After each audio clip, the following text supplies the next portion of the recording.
Let's talk about our lesson, India culture and heritage. Yes, yesterday we are completed about the culture, heritage and also paintings. Yes or no? So there are the several types of the paintings. So which types of the painting we will discuss today. So I have written here types of paintings. You know Warli paintings. Warli painting is belonging to the tribe peoples. Yes. So before what they were doing, they were drawing on their walls. If you go in the some of the villages, still now you will see some of the Warli painting on their walls. Before we had said that last year we had tried to draw some of the Warli paintings on our walls, our school walls, but we didn't done that. We are not completed. Warli painting being like that. For example, there are the small pictures. There are the small pictures of the animals, humans. They are decorated on their walls or their doors. The tribes, peoples. The second one is that Madhubani paintings. Before it was Madhubani paintings. It was drawing on the walls, but later on it was drawing on the clothes and papers. It is using the very dark colors and very beautiful pictures they are drawing. Mostly on the sarees also you will get like that one, but it's very costly. Okay. Now then Kangra paintings. It is belonging to the valleys of pictures. So some of doing the dance or playing in the gardens or like this. They are taking the pictures of that the scenery. Which one? Natures, and they are drawing in the Kangra paintings.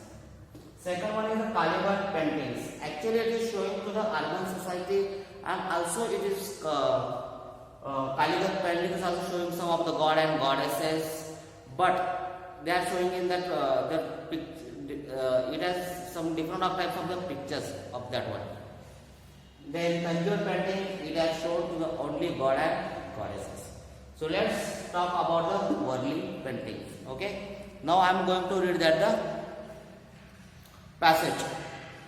So open your page number 158. Warli paintings inherit its name from the Warli tribes of Maharashtra. They depict the social life of the people. They are traditionally done on the walls of the houses. So these are the Warli tribes of Maharashtra. They are doing this the Warli paintings. So in the picture they are showing there the daily life of the peoples, and specifically it is drawn on the wall of the houses. Second one, Madhubani paintings. Madhubani paintings are characterized by the use of bright colors. I said that they are using the very bright colors. Although they were made on walls earlier, cloth and paper, and now used as well. Madhubani paintings are also known as Mithila art, as it is famous in the Mithila regions of Bihar. Okay. Kangra paintings. Kangra paintings are named after the place Kangra in Himachal Pradesh. In Himachal Pradesh you will get the one of the place Kangra. The Kangra paintings are inspired by the beauty and the people of the Kangra valley. So beautiful pictures of the Kangra valley. If you go in the Himachal Pradesh, all the beautiful places are there. From the names also we can understand Himachal Pradesh. It is under the near to the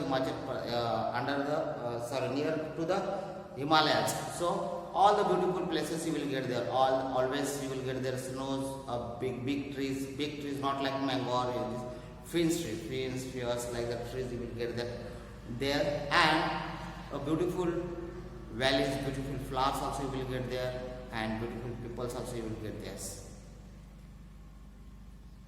Kalighat paintings.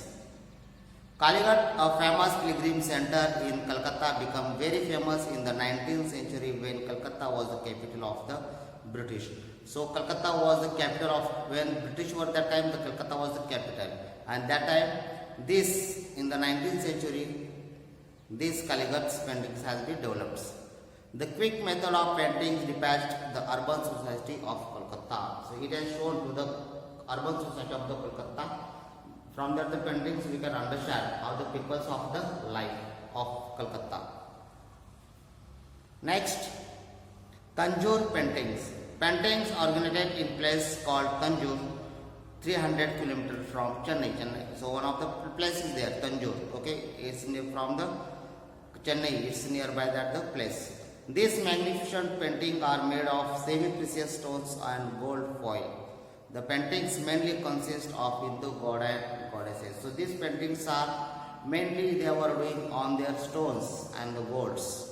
You can see still now you can see on that the some of the paintings, and mainly it consists to the Hindu god and goddesses. So you can see that the different types of pictures also you can see here. So Worli paintings, Madhubani paintings, third one is that Kangra paintings, fourth one is that Kaligat painting, and fifth one is the Tanjore painting. So paintings, so they are given their examples also. How was the Worli painting? Madhubani paintings, it has on the walls or cloth or papers. The valley paintings, so we can see valley natures, yes or no? The urban society of Kolkata's Kaligat paintings, and the god and goddesses paintings, it is called the Tanjore paintings. Okay. Next, we have to go to the next page. Sculptures. Do you know sculptures? Sculpture is the one of the material. It has written on the some of the metals, stones, and on the clay. That's called the sculptures. It is called one of the scripts. They are written. Our first kings or some of their rulers were there. They want to give the message, so they were engraved on the stones or the copper plate. So that is sculptures. So they were giving to the message to the peoples. Now, see. Sculpture is a form of art which center certain materials such as stones, wood, clay, etc. Our work open to create three-dimensional objects or figures. The designs may be embodied on walls, various surfaces, etc.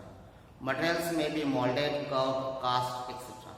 To give the desired effect, monuments, caves, etc. in India were purposely adorned with sculptures. The earliest sculptures in India are dated to about 2500 BCE, 2500 BC. During the Indus Valley civilization, the lion capital from the Ashoka pillar Stambha at Sarnath is one of the most famous Indian sculptures. So you can see that the sculptures, our Sarnath temple, yes or no? It is called our Indian emblem we have on our coins. Yes, so we can use the figures. Means it has called sculptures. You will get on the temples, temple walls also you will get some of the sculptures were.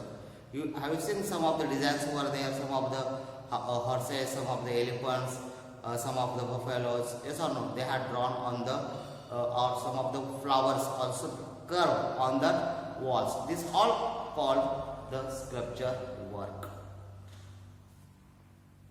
Art and architectures. The art and architecture of India has been influenced a great deal of three regions, Hinduism, Buddhism and Jainism, as they originated in India. So, three religions were in India. Three religions have developed in India, which one? Hinduism, Buddhism and Jainism. These three religions have developed in the India only, and it has influenced to our Indian culture. The fact that the different rulers who ruled India were great patrons of arts, architecture is evident from the number of monuments found throughout the country. Indian architecture is an amalgamation of indigenous work and external influence which have lent it some of unique characteristics. So all these three religions, Hinduism, Buddhism and Jainism, three religions have developed, they are given the influence to the Indian cultures. So many Indian kings or many rulers has came India, and they had established or they had started there some of the monuments, their old building. Monuments is called the old buildings, monuments, and there are some of the buildings and there are some of the temples. From there also we can get the information. So some of the famous monuments are in India. So they are given some of the famous monuments in India. Now which famous monuments in India we will see that one. First one, Jantar Mantar. Do you know Jantar Mantar? Jantar Mantar you will get in the Jaipur. See now. Jantar Mantar is an astronomical observatory built by the Maharaja Jai Singh II of Jaipur in the 18th century. So 18th century, in the 18th century, one of the king was there. His name was Maharaj Jai Singh II. Maharaja Jai Singh II. Then he has built Jantar Mantar. His interest in astronomy prompted him to make the observatory. So his interest to the astronomy is very interested to the astronomy. He want to learn more and more astronomy. Everyone has the interest in the some of the fields. Yes or no? Some want to become the scientist, some want to become the doctor, some want to become the lecturer, some want to become the police. So these are the interested. So like this, the same things he has been interested in the astronomy. Jantar Mantar contains 16 different instruments to take the astronomical readings. So he has Jantar Mantar contains 16 different instruments. It has 16 different instrumentals. From there he can get the some of the astronomical readings. Okay students, up to there we have to be stopped. Now tomorrow we will see the hill forts of Rajasthan, the sun temple of Konark, whatever is remain, tomorrow we will complete that one. Okay, up to there we have to stop, you have to do the study and you have to read that all the lessons, not full lessons, up to the wherever I teach, up to that you have to read that one. Okay, bye bye.